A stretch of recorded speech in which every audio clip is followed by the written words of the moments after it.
Wow, there are like so many bee looking things behind me. Hey everybody, it's Chips here and we are going to make Dacquoise in a 29 degrees Celsius day. So let's get melting.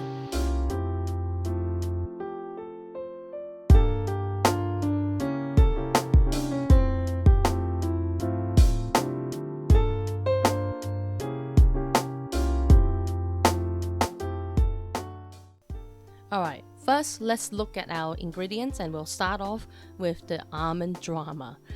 There are two common types I managed to find in the supermarket, and you want the flour version and not the meal version.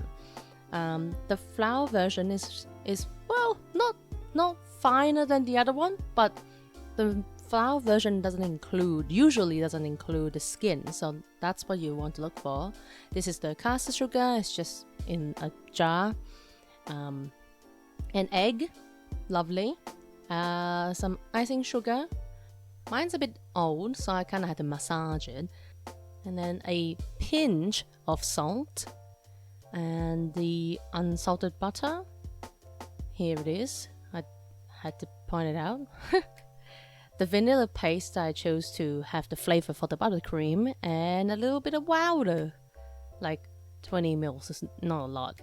So here's a shot of the equipment that I use. Well, some of it. I didn't show you everything, but I wanted to show you this torch because that's the torch I use for the oven, because the oven light is broken for a very long time. Look at this sweaty egg. Real sweaty.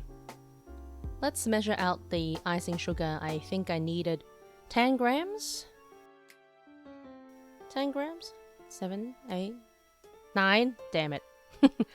Now sift it through, and then you add the flour, sift through as well, and then the time-consuming almond flour, mix everything together, stir up to combine, and double sift, just to make sure that it's very, very combined. In another bowl, measure out the caster sugar. Separate the egg whites and yolk by just picking it up with your hand very easily, like so. And then cut the egg whites off with your fingers.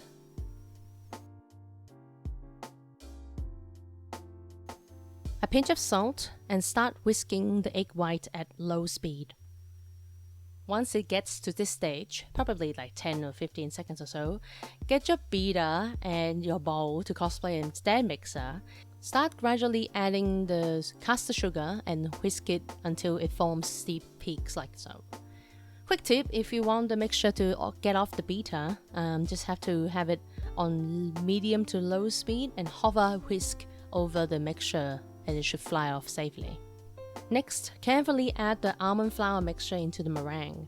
Now people say to carefully mix them, but here's the problem. You've got to be careful not to press out the air, but at the same time you kind of need to mix them to combine properly. So just do the bottom scraping method until it gets to sort of like a sturdy paste. Kind of look like this. Don't waste anything. Now I'm using a Ziploc bag, like a piping bag, to put the mixture in. Use the cup or any cup that you have to help stand the bag. Carefully spoon your precious mixture into the bag and be determined to scrape every bit of it into the bag because there's only two. I'm making only two. Find a simple shaped mold, or like me, I found 2 egg rings, so I put them onto my baking silicone sheet and cut the corner of the makeshift piping bag and pipe in the mixture. See how I'm literally making 2. Flatten them lightly and then slowly pull up the ring or mold.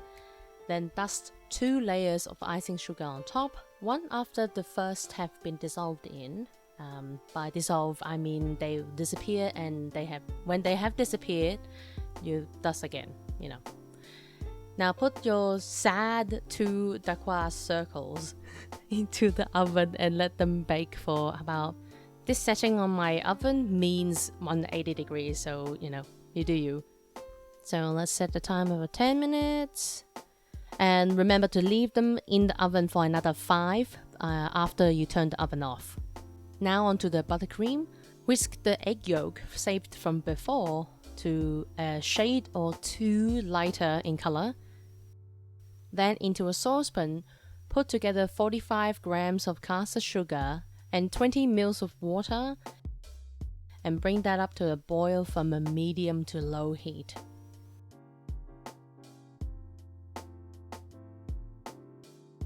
And then you carefully pour the sugar in while mixing.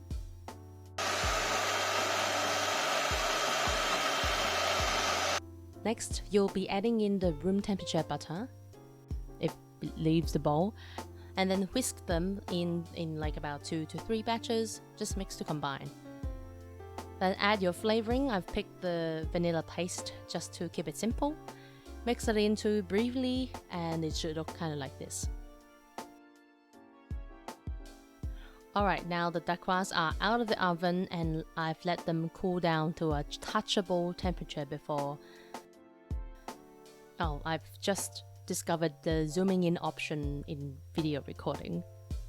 What I was trying to say is that let them cool to a touchable temperature and then carefully peel them off your baking sheet. If your baking sheets are like the normal stuff, not the silicone ones I'm using, so it shouldn't stick onto the baking sheet that much. Place them onto a rack for now and then get the buttercream that's stored in the fridge for about 10 minutes so that they go back to that nice creamy texture instead of pancake batter. And just get a spoon to spread it on top of one. Sandwich it with the other half and you're basically done. There's quite a lot of buttercream left over for me because I didn't put all of it on, and look how it's already started melting.